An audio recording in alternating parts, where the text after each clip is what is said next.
Dayal Patterson, welcome to the show. Could you give us a brief biography of yourself, please? Of course, yeah. So my name is Dayal Patterson. I am the founder of extreme metal publishing house Cult Never Dies. I founded that 10 years ago, having previously written for a number of metal magazines, including Metal Hammer, Terrorizer, and so on.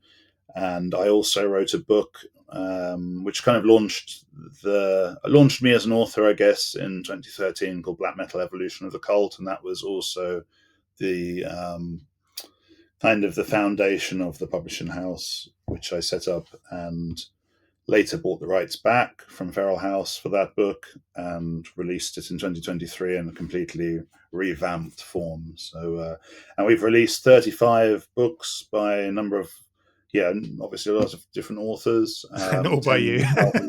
Not all by me. The first, actually, the first 4 books are by me. And then after that, it's a whole, it became a proper publishing house. But yeah, we released merchandise for bands and also music, vinyl, CDs, and so on. Awesome. And we should probably let the listeners know that Dayal and I have known each other for many, many years. In fact, I had a memory earlier that made me laugh. I remember you being around my place and me saying to you, "You'll get over this black metal stuff, Dayal. One of these days, you'll start listening to." I sort of have a distinct memory of that and how wrong I was. But here we are, 30 years later, whatever it is. Yeah. No, it's not just a phase, man. No. It's definitely, you're certainly. If I think of black metal, I immediately think of you. So that's probably good. That's a good thing. I'll stuck to my guns with Yeah. that. So let's start at the beginning. Really, I mean, I suppose we should probably talk about black. Because obviously this is a show that looks at, I guess, high strangeness and the occult. So we should, and there is a big crossover between, and this is why I brought you on in a way, because it seems to be so intertwined in black metal, the occult, and not only visually but actually thematically a lot of the time as well. And but it'd be good to kind of get a bit of a history, like a very short history, I suppose, of the roots of black metal as well, and kind of. I mean, I guess the roots of black metal are, you can trace back to all, the roots of all metal, which I guess would be Black Sabbath in the very late 60s. And then the next level, the next foundations for what black metal would become was a combination of Judas Priest, Black Sabbath, Motorhead, and UK punk, essentially. And those 4 things, if you put them together, you basically get Venom, the band from Newcastle, who came out at the end of the 70s and really hit the scene in the early 80s. And that's kind of, I would say, ground zero for black metal would be Venom. Very soon after Venom, you get bands like Bathory, Merciful Fate, Hellhammer.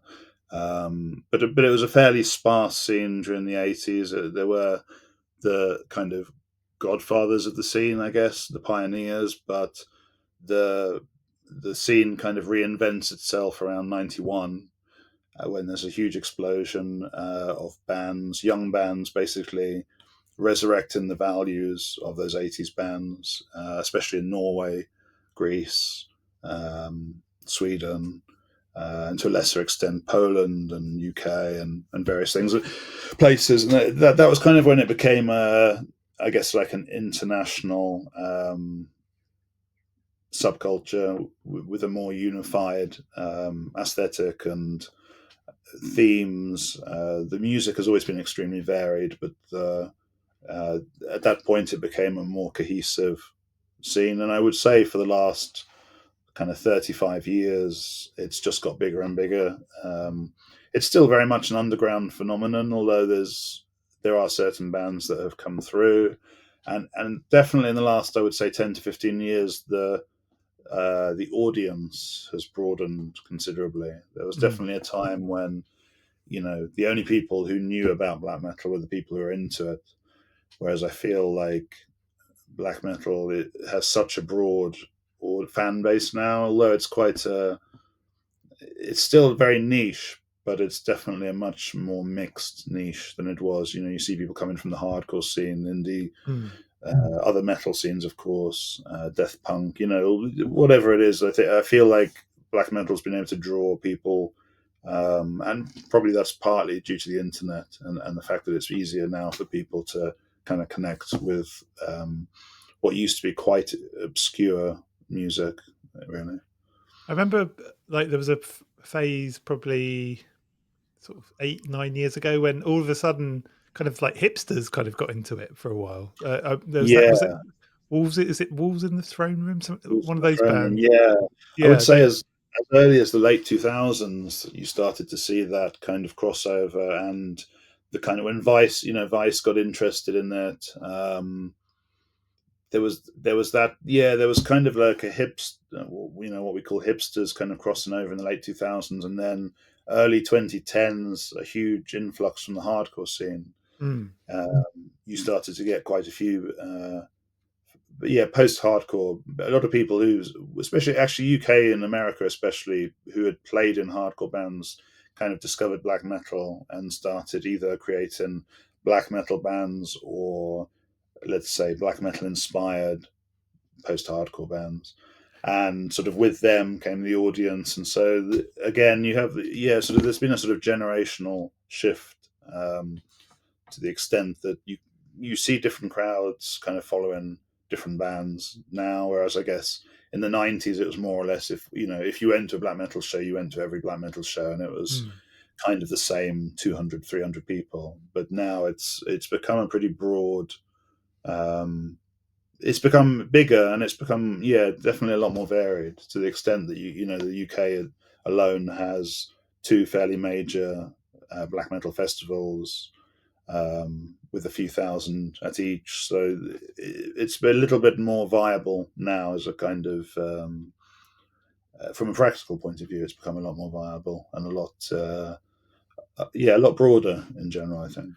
As someone who used to put like hardcore shows on, I never really put that together. Really, they are quite similar in some ways, aren't they? Those two scenes, in a weird way, they're kind of Yeah, like even sound wise, in some cases, they're kind of quite similar. Like I was thinking, I yeah, always no, but remember. sorry, go on. I always remember. I can't remember. It was the Swan in Tottenham, I think it was called, or something like that. It was one of these Tottenham hardcore shows we were playing. Um, and one of the LBU guys were there. The London Black Up, as they were known. There's like an old Okay. London hardcore scene, and I always remember one of them saying to me, "Oh, only real difference between our music um, and black metal is we don't wear face paint." I always remember him Right. saying that. I mean, being quite drunk, and I'm like, "What?" Not really, sort of Yeah, like and that making goes that right connection. back. Like, actually, the very roots of extreme metal and black metal went hand in hand with the very roots of hardcore punk, Mm, to the extent that Amoebics and Venom used to trade demos and 7 inches. And in the first 5 years of the 80s, it was almost just the makeup and the hair that was different. I mean, like, just say Discharge, GBH, the exploited Amoebics on one side, and then Venom, Bathory, Hellhammer. In a way, it was almost just the themes that they were singing about that separated them. mm, So I think that goes right back, and in a way, it's gone full circle. I think, in a sense, and you also had, there was a big crust. They were not big, but there was a fairly noticeable crust punk kind of crossover with black metal, post metal crossover with black metal. So I think actually what makes black metal unusual as a genre is that it's able to.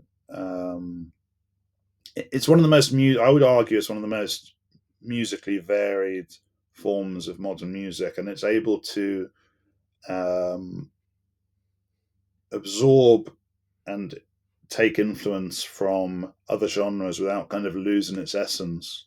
mm, So there's a lot of black metal which is very classical oriented, very folk oriented, very industrial oriented, post metal oriented. It's spread out in all these directions, but it's still very recognizable as when it has that black metal essence. And I think that's a big part of partly why I wrote the book, and also I guess why it's so interesting to me, because it does go in a huge amount of directions, kind of musically, ideologically, lyrically, thematically, aesthetically. It's hard to get bored with it because it's just so it goes in so many directions actually. Reading a bit, it's definitely made me want to check out some of the, especially some of the weirder stuff as well. I mean, I guess I sort of became a little bit more interested in it. I got really into the whole Hydra Head, Doom, kind of all that kind of era, and a lot of that kind of almost seemed to cross into black metal territory at times, like the sort of Absolutely, yeah. bands like Borin and the Club of Gore. I don't know if you know them. Yeah, They're kind of almost like a jazz band, but the people playing it look like black metalers to me. I don't know if that's correct. Maybe they were yeah, and former black also metal. Sun. There was an obvious Mm, crossover with Attila and yeah. yeah, and also Stephen and Marley had previously worked for black metal fan. He had a black metal zine in the '90s and was involved in black metal labels. So I think when Sun got bigger, some of their audience kind of crossed over. As you say, Hydra Head, and Terrorizer magazine would have been another point where people might have gone in for one thing and sort of discovered parallel movements and parallel scenes. So I think um, that was why I think that's such an important magazine in the '90s, especially because it would have Mm, hardcore next to industrial, next to black metal, next to death metal, next to doom, next to swans, and mm. it kind of collected. It forced you to be fairly broad-minded, I think, as a Yeah, reader. I really missed that magazine actually. It's one of those ones Yeah, that me too. they used to pay you, didn't they? At one point. Well, it did, but not very reliably. Yeah, definitely more a labour of love. And I was a reader for 10 years. I guess it was 10 years. I was a reader for about 10 years before I started working for them. Oh, that's cool. Yeah, I probably worked for them from like 2004 till 2011, and by then I was sort of concentrating more on Metal Hammer. And the magazine had changed quite a lot at that point. I think Terrorizer had shifted quite a lot, and also Terrorizer's role in a post social media world was perhaps a bit more precarious. Um, I think the best years would have been the '90s and up to the late 2000s, because at a certain point, I think magazines in general became not Mm, obsolete, but certainly a lot of their raison d'etre was replaced essentially by social media and the internet and YouTube and all these things. So yeah, it's a I think, shame. yeah, it is. It is. Mm. Yeah, I used to. A I lot of mean, magazines have as fallen by the wayside. as another magazine writer myself, like I mean, I wrote for different types of magazines. Well, so I wrote for some music magazines, and I wrote for Bizarre. um, Right. uh, but yeah, there was something kind of about picking up a magazine, and you'd sort of be surprised by something. Whereas nowadays, if I pick up a magazine, it's like, oh, it's that thing. It's that's kind of what Yeah. it feels like to me now, rather than you know. Yeah, and I think because magazines have to play it safe to a Mm, large degree, because the most successful music magazines are things like classic rock, where you have a demographic that's loyal and mm, actually wants to buy physical products, like Mojo and then you're magazine. trying to supply what they're interested in. Yeah. Whereas I think in earlier eras, magazines were probably more like tastemakers and more.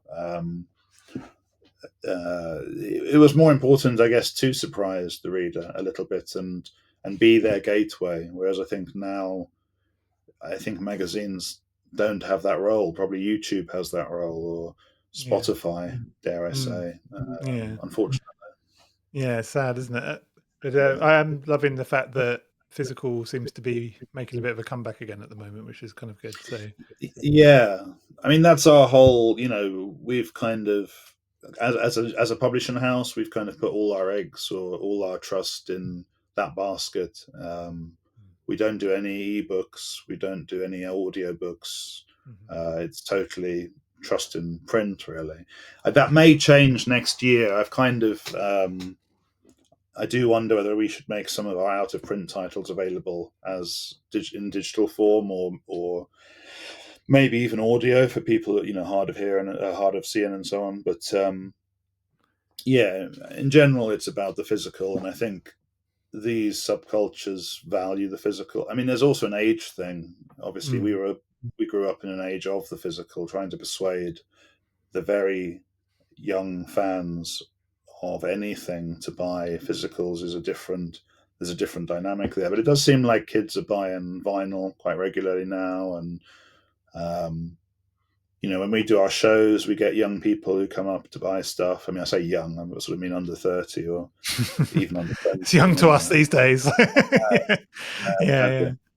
But yeah, Mm, it does. There's definitely more than you would get in. If you follow something like dancehall or hip hop, or there are genres where there are no physical mm. releases. Actually, all the key releases are digital only. So in that sense, I guess metal and punk and hardcore and these things are quite. They're kind of the forefront of that physical, that battle to sort of Mm. keep a physical element to it, and I think that's quite important, really. I remember being horrified. I was in W8, well, TG Jones as it's now called. Yeah, I only It's spotted that last week for that change. wrong on so many levels that is. But anyway, I was in. It was still W8 Smiths when I was in there, but I remember seeing a copy of Mojo magazine, which is always to me like for dusty old people. It's like, yeah, my music's never in there. Front page, front cover, it was like Nirvana. I think he had even had Faith No More in it. I was like, God, no, no, we're hitting Mojo Yeah, age. This can't be this can't be real. It's yeah, yeah, no, it is. Yeah, when you see stuff as described as classic rock, now it's like people talk about Guns N' Roses as dad rock, yeah, but I know I can never yeah. look at it like that because of the era I grew up in. But Yeah, I know. yeah, I remember those albums coming out. That's kind of sad, but yeah, yeah. So I guess getting back to black metal and the sort of stuff that we're interested on this show, would you say one thing? Because I know a little bit about bands like Black Sabbath, obviously, and one of the things that kind of plagued them early on was the fact that people associated them with sort of Satanism and the right. occult, whereas actually, generally, they weren't really. They were just using it as like a theatrical kind of gimmick almost. Whereas, Yeah, would you yeah. say the Well, I same wouldn't even thing was? say gimmick, but certainly like a sort of thematic base. Yeah. Would you say that Yeah, Satanism was meant literally early on in black metal, or was it more of a symbolic thing, or more of a kind of um, a theatrical kind of thing? all three. I think that's the confusing thing for people on the outside of. I think black metal is one of the most confusing scenes for people outside of it to know which parts are real and which parts are allegorical, Mm, which parts are tongue in cheek, which parts are serious. That's really hard, I think, for outsiders to interpret, and that's kind of why I would say the tabloid press has had such a field day at times, or not even the tabloid press. Sad to say, there was a Guardian article recently. I think it was about maybe 6 7 weeks ago, which was a really horrible piece. And uh, yeah, even now, I kind of thought those sort of articles were long behind us, really. And I remember in the '90s, and I think '97, the NME did this sort of scare story about black metal, and I was quite pleased in 2013 that I was able to write a 6 page feature on the history of black metal for the NME, and sort of set. So I sort of thought we'd set the record straight a little bit, but for sure there are, especially from the '90s, there were some bands and still are some bands that are deadly serious mhm, about the satanic message in terms of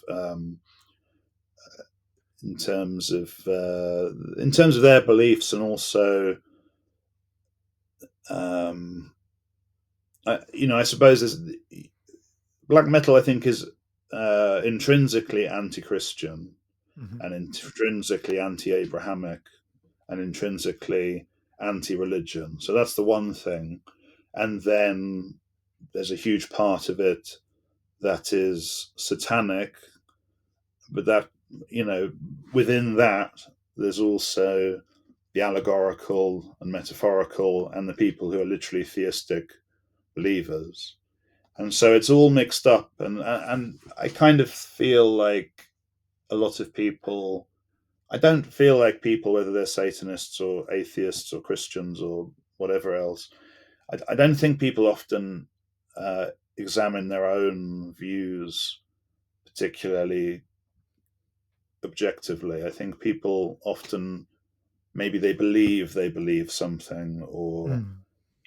they create a sort of mix in their head of, you know a mix of the allegorical and the literal, and so it's a very murky area. As I say, there are some bands, Watain, Marduk, Dissection, who are all Swedish. Actually, that was that was telling, perhaps. But yeah, you would have bands that would say black metal has to be satanic to be black metal.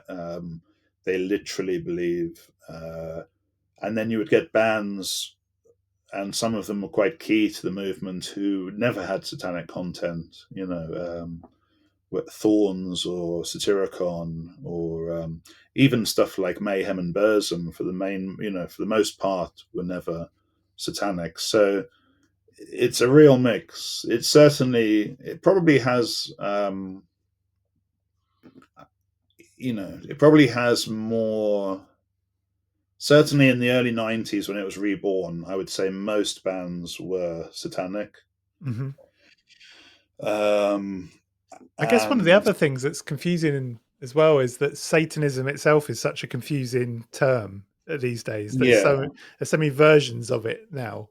It's not as absolutely. simple as you're not a devil worshipper necessarily if you're a Satanist. There's like left wing versions of Satanism, or like atheist versions of Satanism that are kind of almost Absolutely. Yeah. parodies, and then there's like Levian Satanism, which again, yeah, isn't really like devil worship, or and then you've got the Order of Nine Angles who are very serious and traditional, Yeah.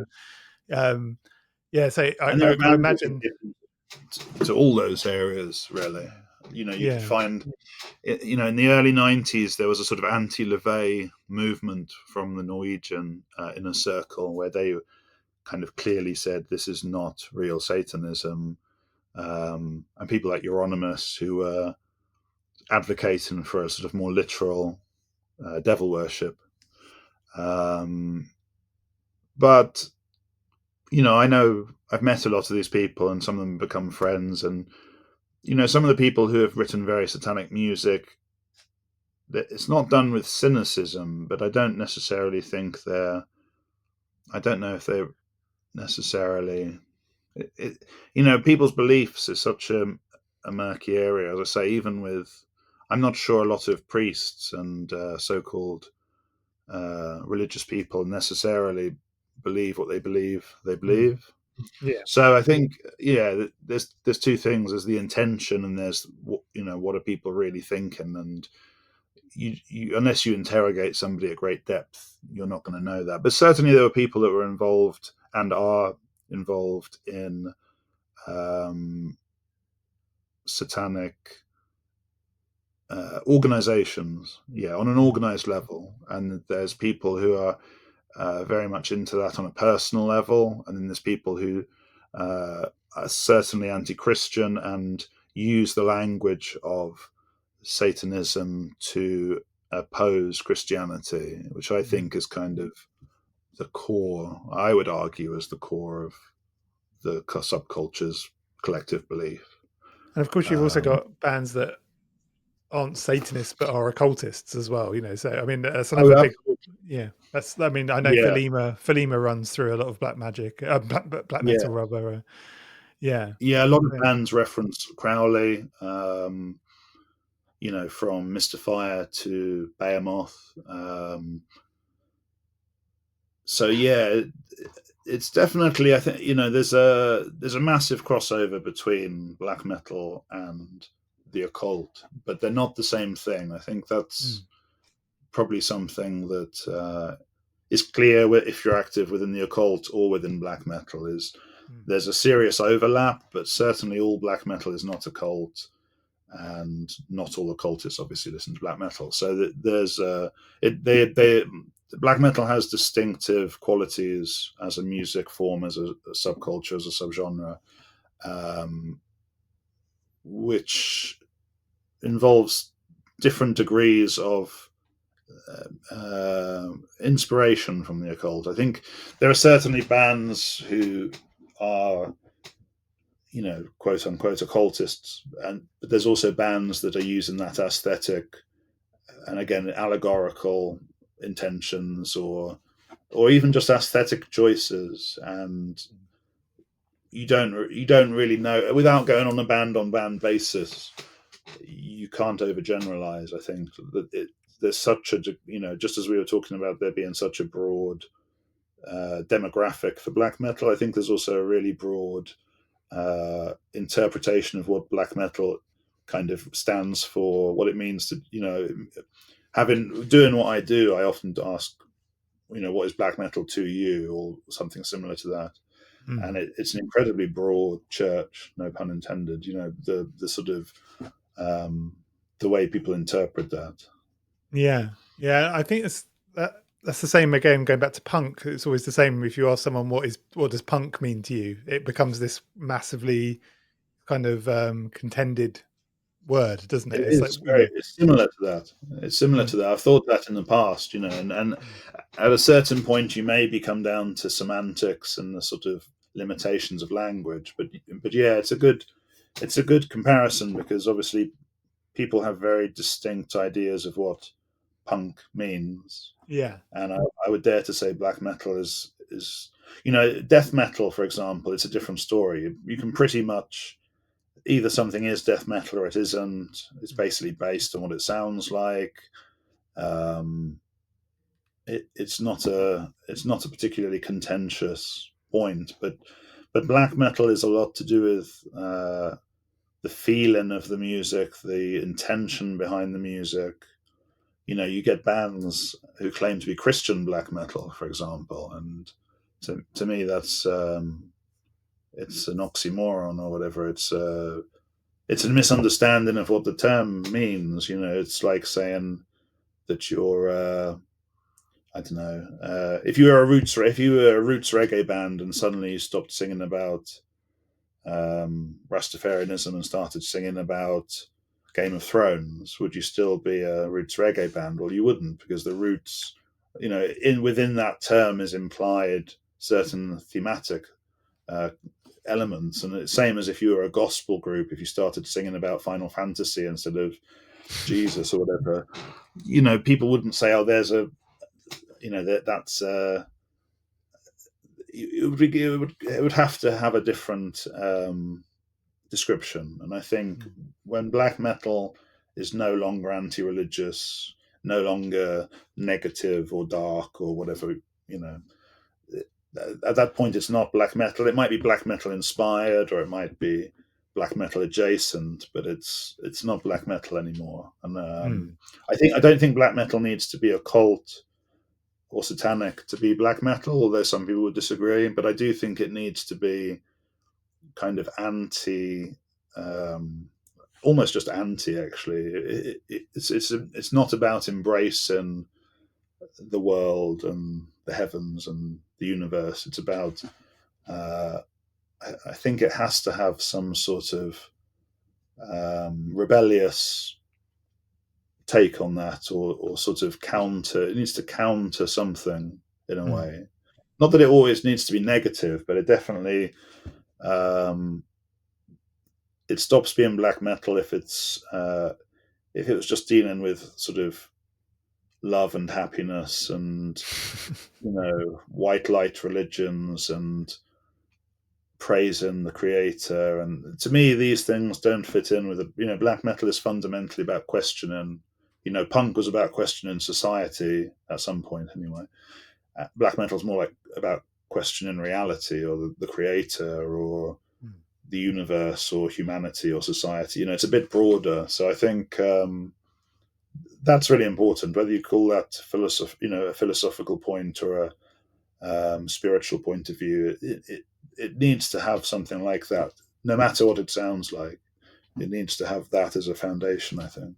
Yeah, it's definitely always struck me as more kind of metaphysical than kind of punk, or like you Yeah. say, which is often far more political and more, yeah, societal, like you said.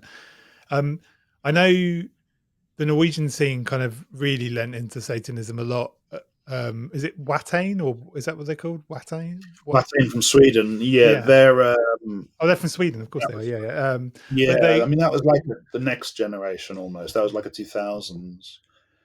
they would literally treat their concerts like kind of actual masses, wouldn't they? And Absolutely. but do you think kind of can black metal kind of genuinely function as a ritual? Do you think? I almost, yeah, I think so. At least it's such a broad term, ritual. I think when Watain perform, it's a ritual for them. Whether it's a ritual for the audience, Mm, um, that's probably again down to each member. And there was it kind of became a cliche at some point where bands would call their live concerts rituals, and it almost became a running joke where every band who played were playing were performing a ritual.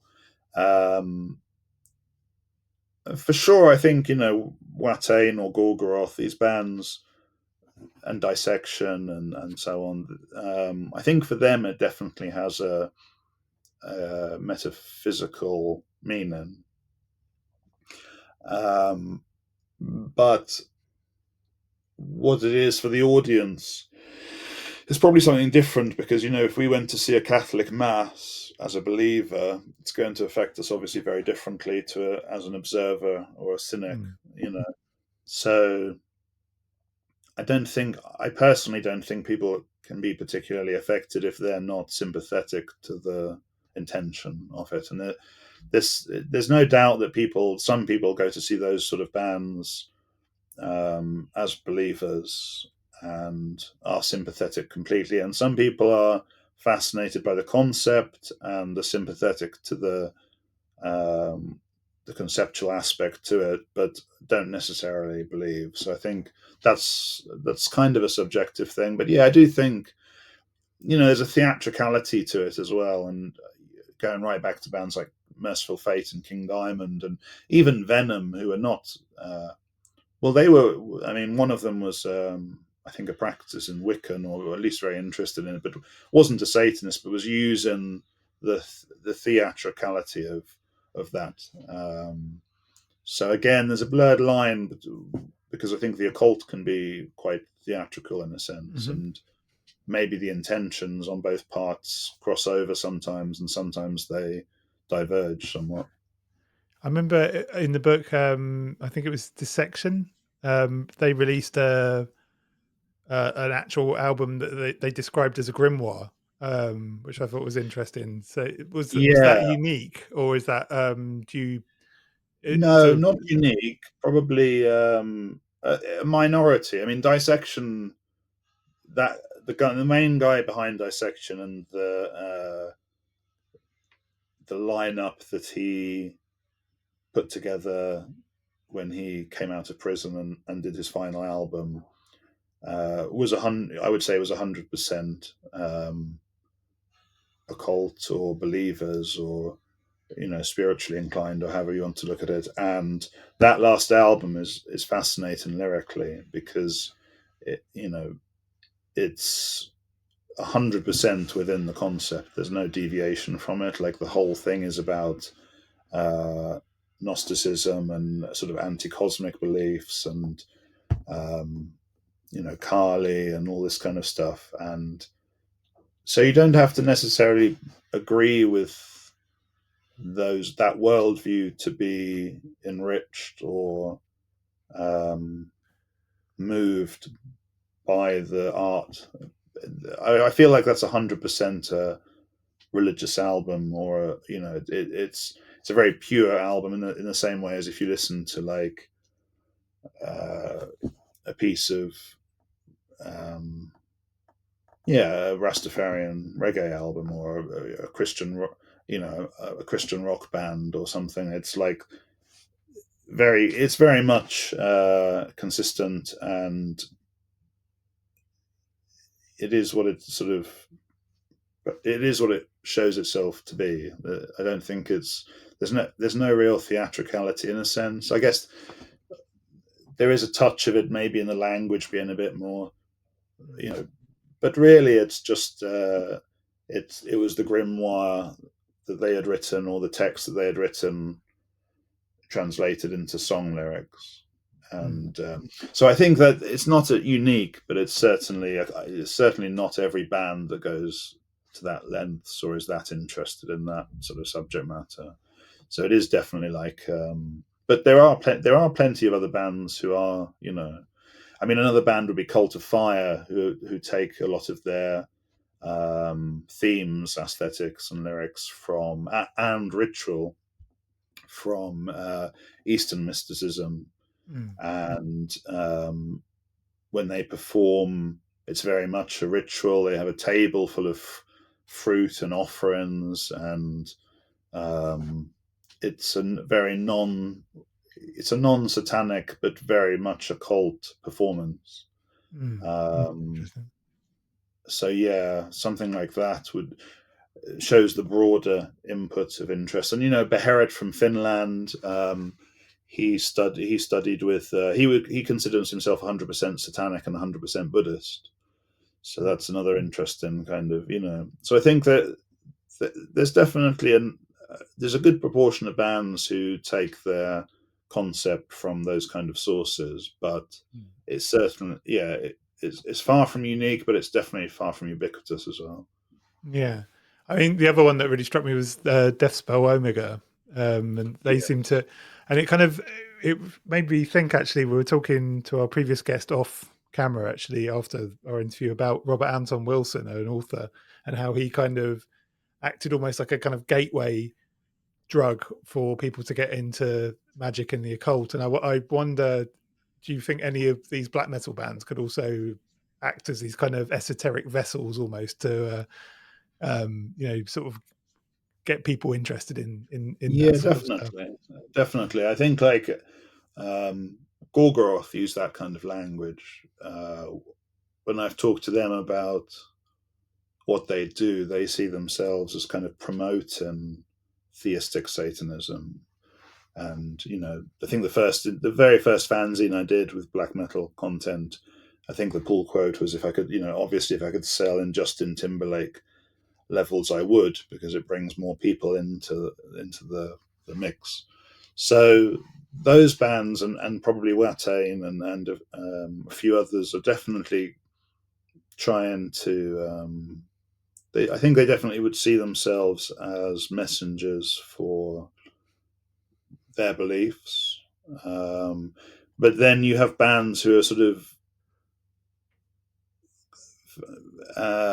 more about obscurity and preaching to the converted and limited edition releases, staying anonymous and underground.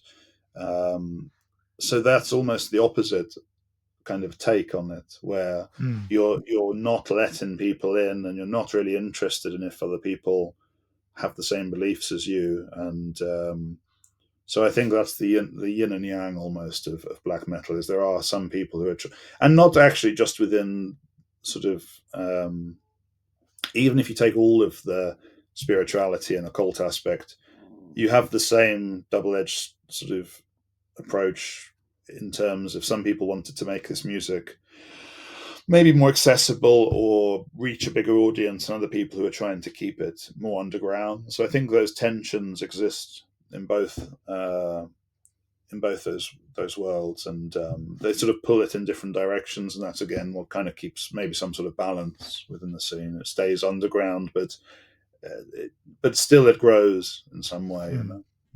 I remember there was a big, and you talk about this in the book. There was the big divisive moment in black metal when two bands in particular became very commercially successful, Cradle of Right. Filth and Dimmu Borgir. Yeah. Um, they seem to be, how do I put this in a way? I think Cradle used to sort of enjoy the theatric side of Crowley a little bit and would sort of pepper some of his stuff in, but it never really felt like it was. like, I don't know, it never really felt like it's black metal to me anyway, but it really felt like it was kind of more theatrical and gothy and kind of Yeah, definitely. As it got on as well, became more like mm, that. I think the first Cradle album is kind of 100% occult, and I would say 100% black metal. And they had two lyricists outside of the bands who are kind of um, occult advisors. So mm, they were very serious at the time. The guy who founded the label was a very serious practitioner. And he kind of guided the band lyrically. And then they had a so-called satanic advisor who was another lyricist. So at that point, it was very. I think they were very much on that. But obviously, quite quickly they went into, as you say, more gothic, theatrical, vampire mm, myths, and it became more. And obviously the lineup changed a lot as well. So probably the interests of the band shifted a bit. Um, but I guess something like Merciful Fate or King Diamond would be an example of a band who, and actually even Watain, in a funny way, as the years have gone on, the more uncompromising bands actually found greater levels of commercial success sometimes than the softer or more accessible bands. So Cradle of Filth is definitely the biggest band from the scene, and Dimo would be probably the second, maybe Satyricon. Um, but Watain would probably be in terms of t-shirt sales, number of fans, number of streams, these kind of metrics. You would probably have quite uncompromising stuff up there with Cradle. Watain, um, Burzum, Dark Throne. I mean, those are three of the biggest bands, and those are all pretty uncompromising. And two of the three are pretty satanic. So I think in the 90s you had the bands that became big were the bands that sort of, I'm not going to say compromised. I think that suggests that they they purposely took away elements in order to get commercial success. mm, But they were, for their as part of their evolution, they went in a direction which was more accessible to the general public, maybe, or the general metal fan or rock fan. Whereas now the bigger black metal bands, Immortal would be another example. Immortal are a very successful band, and they are pretty much, although they're not a satanic band at all, they're definitely quite.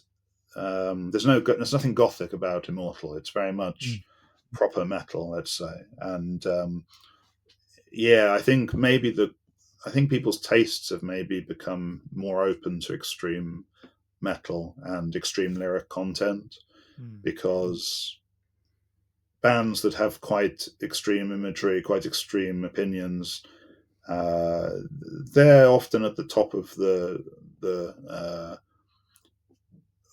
with the relatively niche as black metal is. The bands that are more successful these days are actually often the ones that are uncompromisingly black metal, You and could say sometimes that's the case generally with culture, though, that more extreme stuff seems to be more popular. Like, I mean, even I was thinking about I've forgotten her name. There's a porn star that's all over the news all the time, Bonnie Blue, I think, and she's right. become hugely famous for these like extreme acts of pornography Yes, um, and you just see it all over the place. Like even within hip hop, you see more extreme kind of like lyrics and more extreme. It's we seem to be going through an era at the moment where extreme sells, or extreme kind yeah, of it's kind of, that it could be seems to true.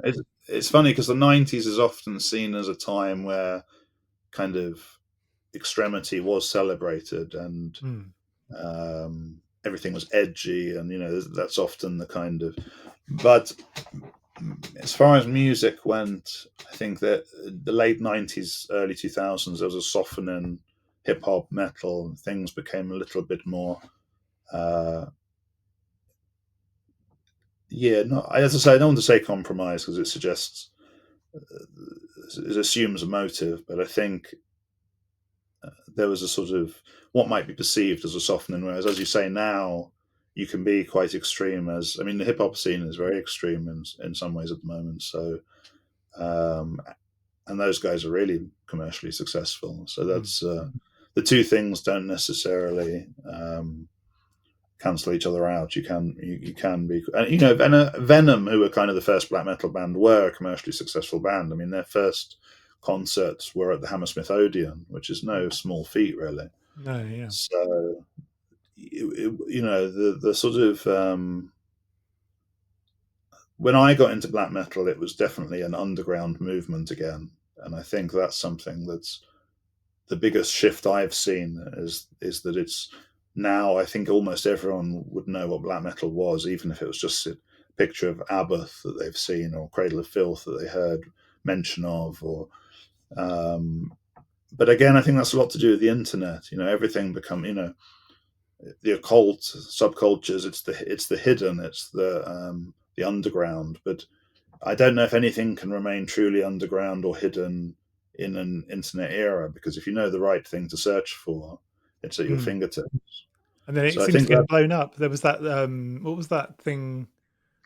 It was about a decade ago, I think. There was like a Russian weird electronic movement that suddenly became super trendy. It was like Witch something. It was called Witch something. yeah, Uh, what was it called?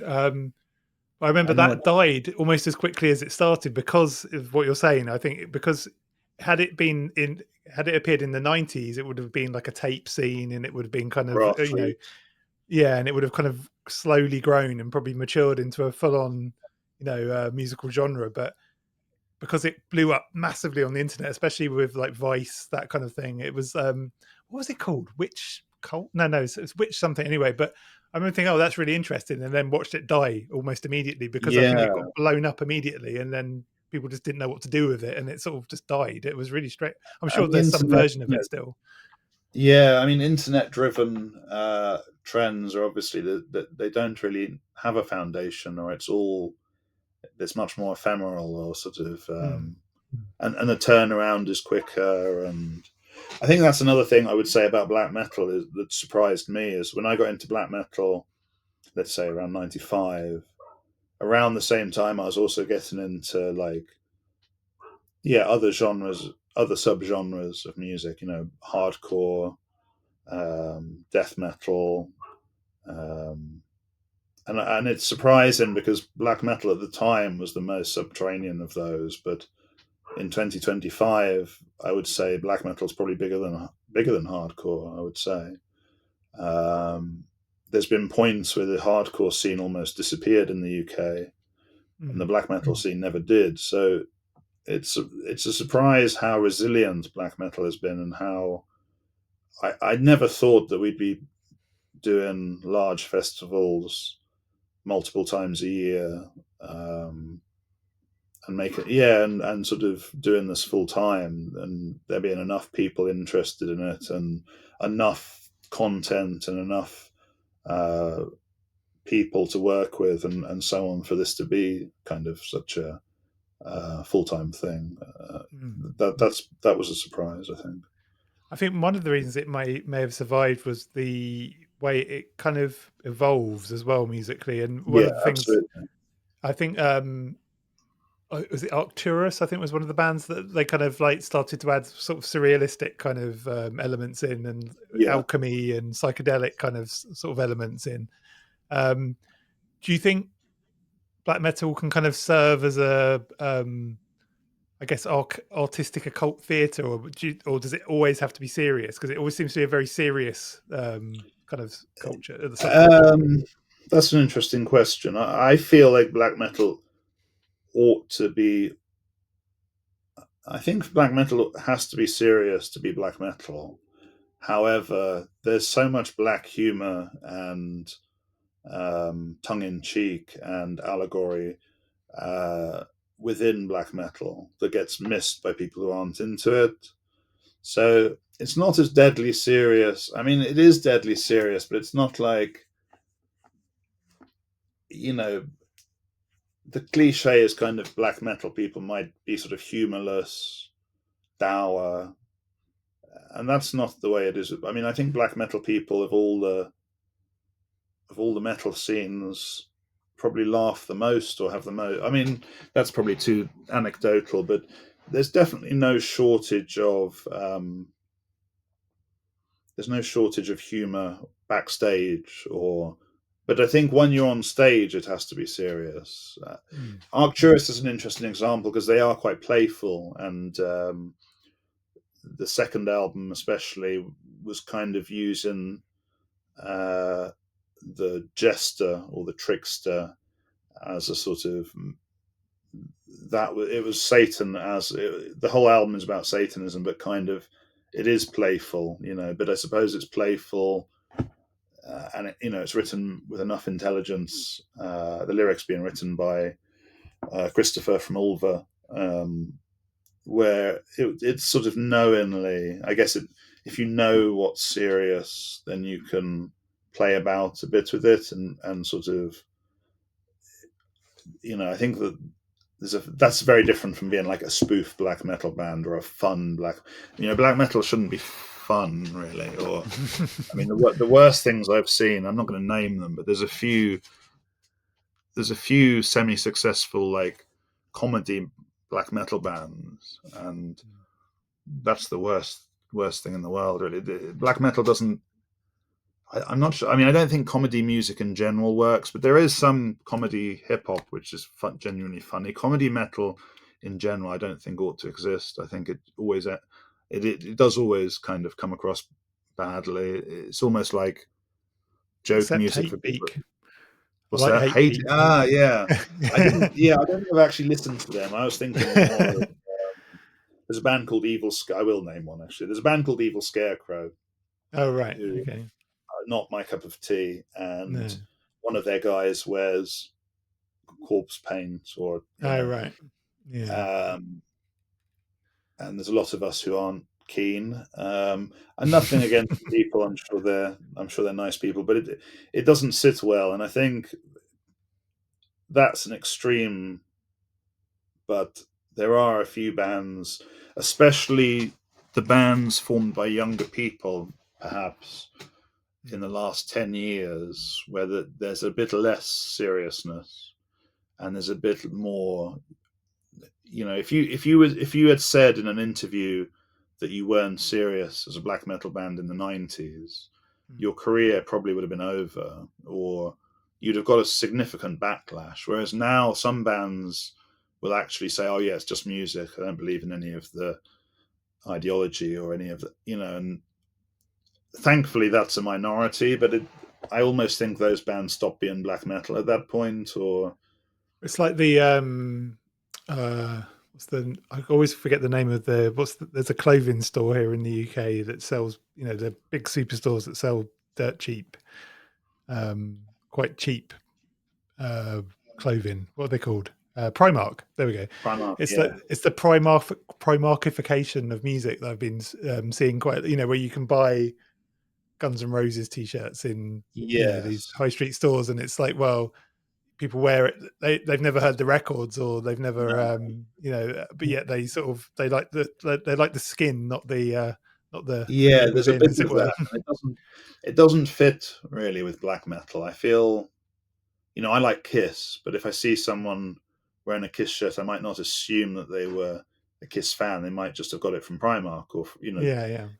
But if I see somebody wearing a Mysticum shirt, I would hope that they were fans, and I think it was more likely. So the idea of black metal is sort of, if it's one thing, it isn't. It's casual. The Mm, idea of casual, you can't really be casually into black metal. It is pretty all encompassing, and you have to kind of work for it, because it's not so much now, but it used to be like you really had to work for it, because you could only hear an album or a demo if you could find somebody who had it and you traded with them, and you could probably only go to a gig if you made the effort to travel outside of where you lived, because there weren't many gigs.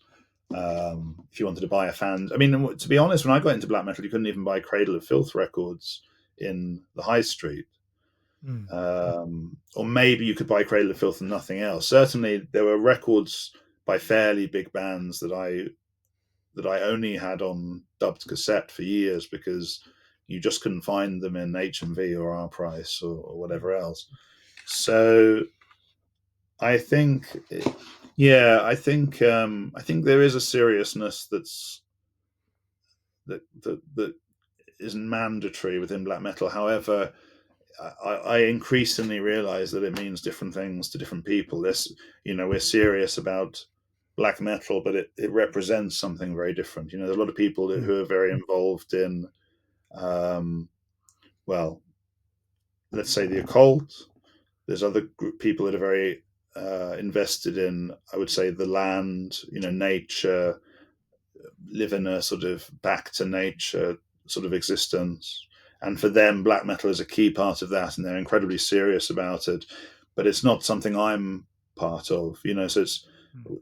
in a way, we take what we want. There is a sort of mutual language and a mutual points that we cross over in, but I think it can be interpreted in a lot of different ways. So I think black metal has to be serious, but we're not always serious about exactly the same things.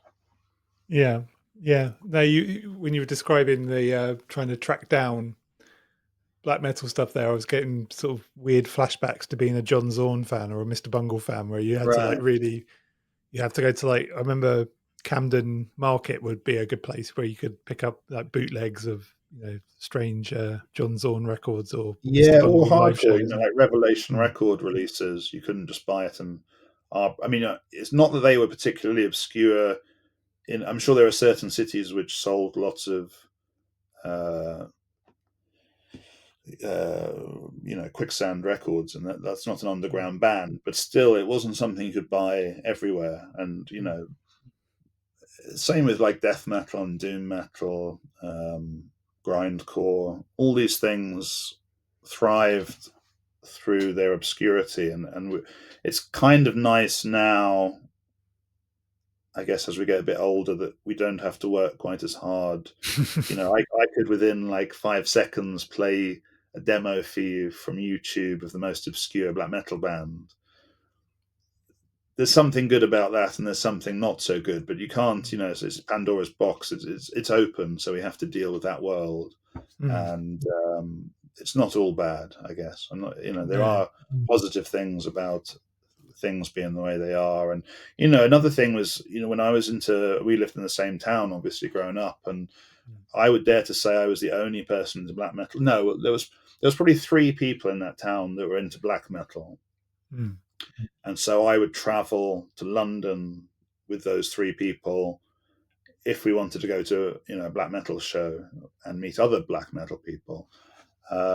Whereas now with the internet, I notice people link up a lot more easily. It's much more easy to form bands or make a fanzine with other people, and it's easier to find your like-minded people, whatever you're into. Whether you're into black metal or table tennis, you can find people much more easily. And I but think it's also, that's I'd say, just to quickly jump on that point, it's also with the sort of the era you're describing it was very tribalistic in terms of music. You could, yeah, if you saw someone walking down the street, you could say, "Well, that guy's into black metal, or that guy's into grunge," let's say, or yeah, you'd see that guy's into new metal. Nowadays, I'd say because of this, we've been de-tribalized musically, as it were. It feels, I've met people there was a girl I met recently. I was convinced she was into, like metal, like quite, black metal or death metal. She'd never listened to any of it. She was into right, EDM, but dressed okay, exactly how we would have considered like a goth chick or a metal chick to have dressed. And yeah, so that's one of the weird things that's definitely happened recently, where it's like yeah. that. It's definitely less tribal, I think, Hmm, and black but I'm not metal sure that's a good especially thing. used to be. I think there's, it's like everything else. There's positives and negatives. I remember when I released the first book back, like I did a signing in Norway. The first signing I ever did in Norway, actually anywhere, was in Norway with Vordruna in early 2014. And I remember this girl coming up afterwards, to the sort of sign. At the point after my talk, I did a sign in, and people would come up and chat. And she was very not metal in her aesthetics and her dress and so on. Uh, and she was kind of talking about how I think previously she would have felt unwelcome, but now I can't remember if it was because of the book but it somehow segued off that. But she was sort of saying that now she would go to this event, whereas and part of me felt like that's a positive thing. I don't think, again, it's a double-edged sword. There's something positive about elitism and exclusivity, um, where you're attempting to create something and maintain standards and so on. But there's also something positive about having new blood and maybe different points of view, and that's always the difficult balance, I think. Um, Black metal was the ultimate elitist form of music, to the point where certain bands were sort of forced to break up if they didn't live up to the standards of their peers. And that seems now like, I mean, now people would call that gatekeeping and write things on Twitter about how bad it is and so on. But it kind of kept the standards high, and maybe it's the same with philosophy and the occult and any niche interest or anything which is you're trying to take seriously. There's maybe an element of tribalism because of that casual. You're trying not to be. It's not like everyone has to be living this life 24 hours a day, but when scenes or subcultures are exposed to people who don't take it seriously, it affects the dynamics of that scene, and it affects the dynamics of the art form. And these days, I think people are encouraged not to take things too seriously. There's that sort of anti-tribalism you mentioned. It's kind of, metal magazines are a good example. Metal magazines used to be like, we're a tribe, you know, we all fight for, fight for metal or whatever you're into. It would be kind of like uh, you were encouraged to keep true to whatever it was. You know what I mean? And now metal magazines tell people off for gatekeeping and are kind of constantly in crisis, where they're worried that the metal scene in general is too exclusive, and so it's gone the other way. And I think there is something to be said for taking things seriously, and those are the people that will still be into it 10 years later and still be involved. And I've seen so many people come and go from black metal, from punk, and so on, and who are almost embarrassed to be in, kind of take something seriously and contribute to it in a meaningful way. And that's what Cult Never Dies as a publishing house and uh, entity is definitely about sort of preserving the history and culture and also contributing to it. And we're kind of unapologetically serious about that, as I say. So it's not like, if you're in the van with the guys from Cult Never Dies, there's a lot of laughs and we're not dour, but we're not we're not uh, we're not in it for fun. There has to be something serious behind it, I think. Mm. And black metal is maybe the most obvious example of that, but it kind of goes for whatever you're into, hip hop or goth rock or whatever you're interested in. I think it's the serious people that actually create that and make it that help it to survive and create the things of value. And it's not the people who come into it and go out again. And it's helpful to have people dip in and out, financially and things like that. But those aren't the people who are going to be there in 10 years and who will keep that movement alive, really. Yeah. No, it's interesting. I mean, one thing I noticed in the book that kind of piqued my interest a little bit, because I've been looking into sort of more, I guess, right leaning groups recently, like ONA and people like that. And but I was really interested in QAnon and how that all kind of came together, kind of thing. And one thing I noticed in the book was, I think is it Aborim? Is that the name of the band? Yeah, They sort of tied one of their records into the kind of Kali Yuga kind of thing, which was yeah, kind of interesting. And I've noticed that a lot of like things like QAnon, they kind of became quite apocalyptic in a way. yeah. And black metal is quite apocalyptic, but Yeah, obviously not Christian. Whereas a lot of no. the Do you QAnon think and that? those kind of Do you, people have, do you you think know. there's a natural connection there though with the kind of end No, timesy kind of stuff? No. no, I don't think so. I think black metal is by nature interested in the apocalypse. In fact, the shirt I'm wearing now, satirical Nemesis Divina, that's one of the best examples of like apocalypticism in black metal, or indeed any music. The whole album is about revelations and kind of the literally the opening words are "This is Armageddon," and it's all themed on that and the feel of the music um, and there have been many other records later. But yeah, black metal is definitely apocalyptic. So in that sense, I mean, it's probably the most. I guess that and industrial might be the most apocalyptic forms of music, or the forms of music that are most interested in the apocalypse. But I definitely don't think there's any cultural crossover with. There's definitely right wing people in black metal, just as there are left wing and whatever else. But I don't think they'd be coming from the sort of MAGA, QAnon, Mm. because those people kind of see themselves as most of them are into Jesus and all that kind of stuff. I think Yeah, they yeah. would be horrified by black metal in a way. Yeah, And, yeah. yeah, so the right, yeah, the right would often, the right or right wing organisations, I think, would often find black metal to be troubling.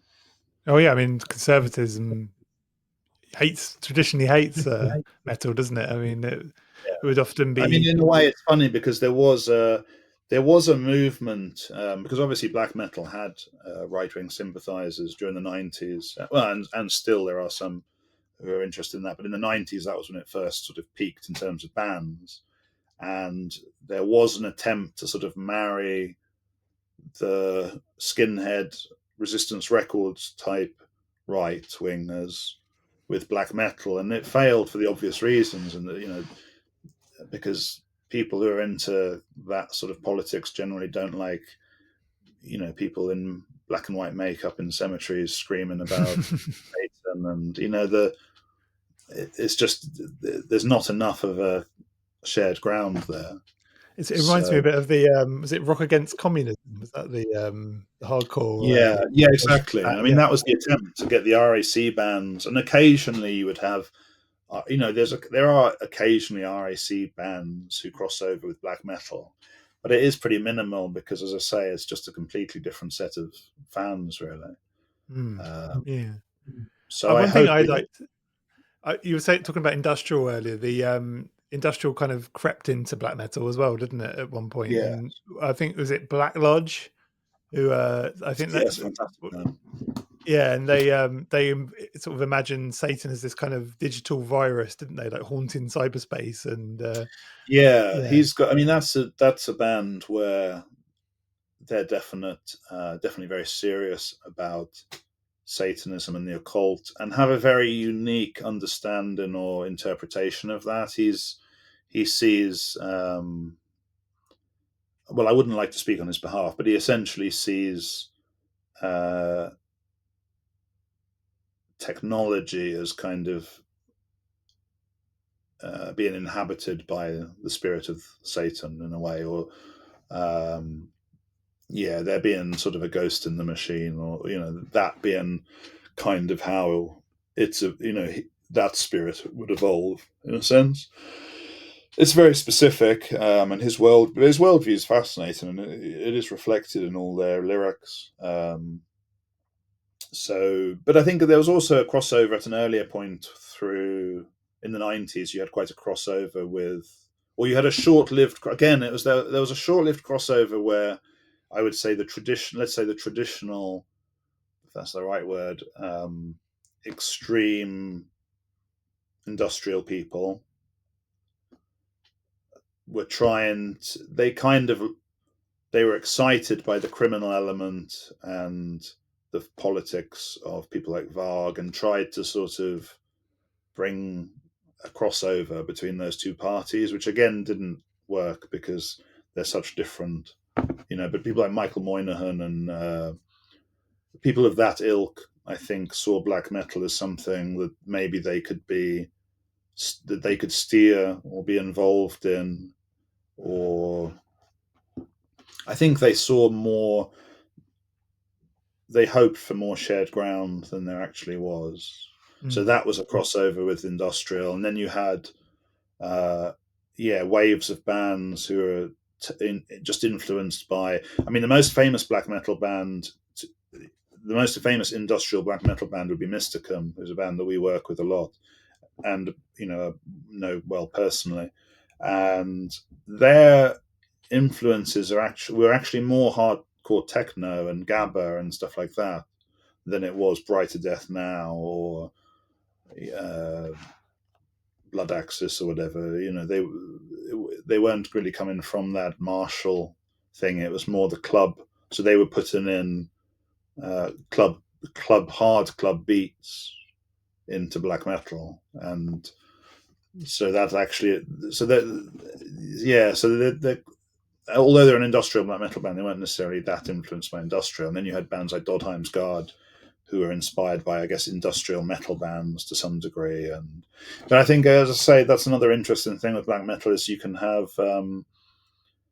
black metal which is very technologically heavy, or you can have black metal which is completely made with, you know, traditional instrumentation and drawing on folk music, and they're very different to each other. They have more in common with other forms of music than they do with each other. However, there is something about that. There's a connection beyond musical language with black metal. Black metal, it's, if you look at death metal as probably the closest comparison, it's far less broad in terms of the interpretations you can make, whereas black metal is incredibly broad, I would say, possibly even broader than punk. It and that's maybe what people don't know who don't investigate it. They would think of black metal, they'd think of Watain or Gorgoroth, and there's nothing wrong with that, but that's sort of one face of a very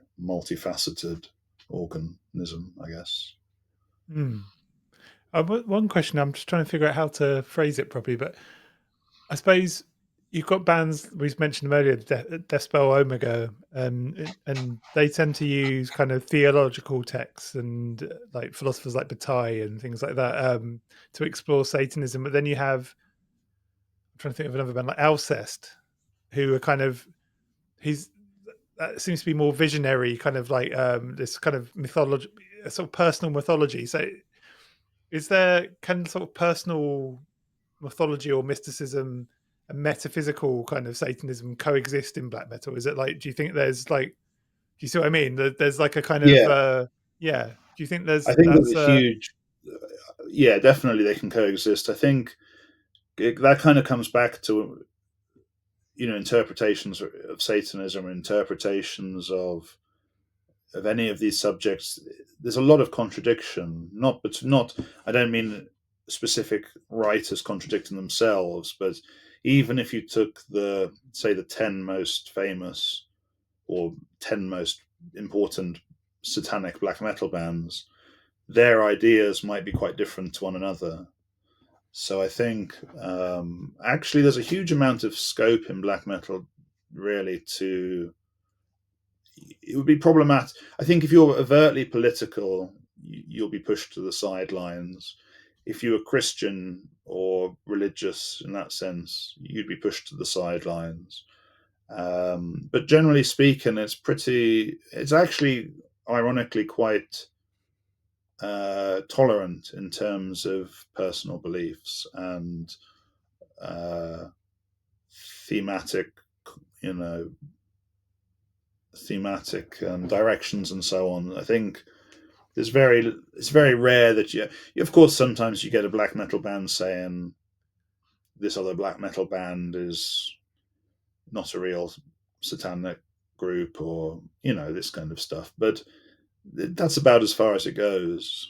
It's very rare that things go beyond that. So I think there is a lot of uh, from band to band. There's a lot of very wildly different worldviews, which would often contradict each other, and that's sort of accepted. I mean, black metal. I remember the Ina from Vordruna said to me that black metal as a culture is kind of like herding goats. They're all kind of. It's not like herding sheep. It's like herding goats, because they all kind of want to go in their own direction. They all have They're quite strong-minded and sort of. There's or herding kittens. I say is often like, because there's only so much cohesion. And they're all kind of going off in their own. But there's still kind of there's a collective element to it, and there's a sort of continuity, but it's as much defined by its differences and its plurality as it is what they have in common, I think. And I think sometimes people on the outside, and sometimes even fans, they don't necessarily take that into consideration. They might think that you have to be this to be black metal, but it's not really it's not that simple.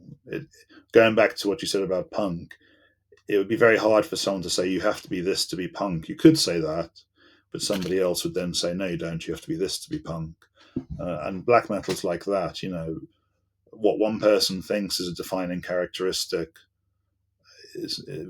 might not be for somebody else. So, seeing that black metal appears to be kind of like a worldview, I suppose, or a cult almost in some ways, magic, a musical cult, and some would say a magical system to some. What role? What is, I guess, flipping it on its head? What role does the occult play in keeping black metal alive? Would you say?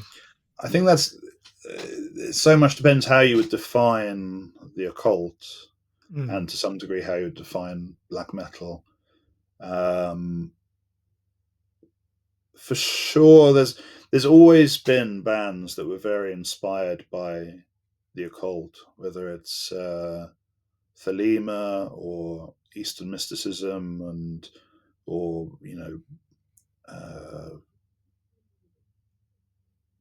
I mean, a million different things really. So it definitely attracts a good proportion of people for whom that is important. And that's never waned in a way. I might have expected to see less. I've probably seen, I've been into this now for 30 years actually. So I've seen more bands come along who don't have that backbone, because everyone used to at least present themselves as having that interest at one time. At one time, basically everyone, if you ask black metal bands in the 90s, especially up to maybe 97, 98, 99, do you believe in, or are you interested in? You had to say yes, and everyone said yes, and probably they were, because there were less people. So there's definitely more bands now that aren't interested in the occult, but still, there's always been a steady number who are getting, if anything, more serious about kind of their interest, because they're getting older and engage with things in a different way than they would have when they were 18. So I do think it's one of the important influences on the music and the culture and the direction and the sort of worldview. I think black metal doesn't have has a lot of different worldviews with certain overlaps, But if Christian black metal had become a big thing, and it never did, thankfully, that would have shifted the culture and the meaning of black metal in a way. So the fact that people are drawn to the opposite of that, in a sense, and more esoteric ways of thinking, it's definitely important. I think an esoteric point of view, whatever that might entail, is a common factor, I think, within the scene and within the makeup of the demographic, the core demographic. It might be very varied what would be meant by that, but people do keep coming along who are very influenced by esoteric ideas, the occult, unusual philosophies, and so on. And that's important. I think it wouldn't be black metal if it was kind of,